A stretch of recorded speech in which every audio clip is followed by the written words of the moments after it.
సరే అండి, ఈరోజు రాష్ట్రంలో ఎన్నికలు అనేవి 2 నెలల్లో ఉన్నాయి. ఇలాంటి తరుణంలో బయోపిక్లు అని సినిమాల్లో రాజకీయాల వ్యక్తులు బయోపిక్లు కానీ, ఈరోజు ట్రూ స్టోరీస్ అంటూ కూడా రాజధాని ఫైల్స్ అని సినిమాలు కానీ ఇలాంటివి వస్తున్నాయి. ఇదే తరుణంలో జగన్మోహన్ రెడ్డి గారిని చూపిస్తూ కూడా ఆయన ఎంతో అభివృద్ధి చేయడానికి వచ్చాడు, కావాలని వీళ్ళు అడ్డుకుంటున్నారని చెప్పి చాలా చూపిస్తున్నారు కదా, ఎలా అనిపిస్తుంది? ఏమండి, ఒక్కటే జరుగుద్ది.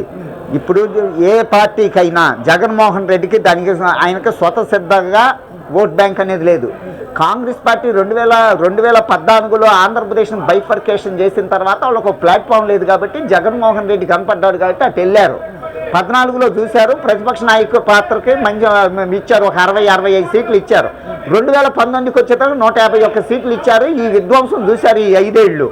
కాబట్టి ఎట్టి పరిస్థితుల్లో ఒక 30-35% ఆయన ఇచ్చే తాయిలాలకి ఇంకా ఆయన మౌఢ్యంలో ఉండి జగన్మోహన్ రెడ్డి మీద దురాభిమానంతో ఏమన్నా వాళ్ళు పోతే పోతారు. కానీ 65% ప్రజలు ఎట్టి పరిస్థితుల్లో 65% ఓటు పర్సెంటేజ్ ఆఫ్ ఓటింగ్ నుంచి ఒక్క సింగిల్ ఓటు బాదండి.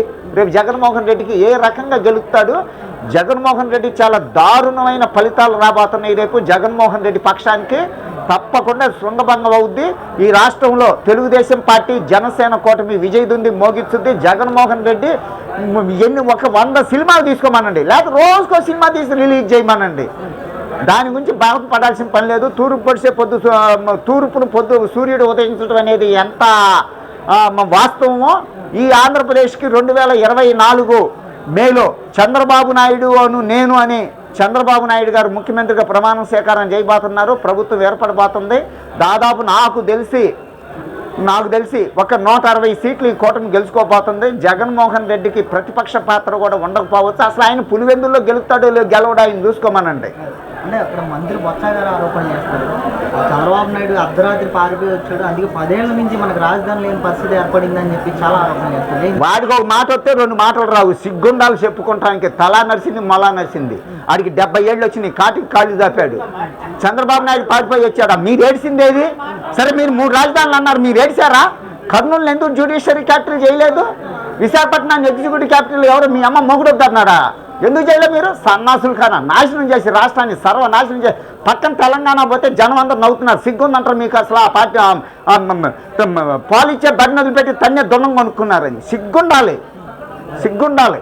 అంటే ఇక్కడ వైవి సుబ్బారెడ్డి గారు కూడా మాట్లాడుతున్నారు, ఆయన హైదరాబాద్ ఇంకా ఉమ్మడి రాజధానిగా కొనసాగించాలి ఆంధ్ర రాష్ట్రానికి, ఆ ఆవశ్యకత ఉందని చెప్పి చెప్పు తీసుకుంటుంది తెలంగాణ సమాజం. చెప్పు తీసుకుంటారు, పోయి అడగమానండి. సిగ్గుండాలి. మీ ఏడుపు మీరు ఏడవకుండా మీ వల్ల కాకుండా మళ్ళీ హైదరాబాద్ను ఉమ్మడి రాజధాని కొనసాగించాలా? ఎవరు వీళ్ళమ్మ మొగుడు ఉన్నాడంటారు తీర్మానం చేయటానికి కోర్టులు లేవు అంట. తెలంగాణ సమాజం ఒప్పుకుంటుందంట.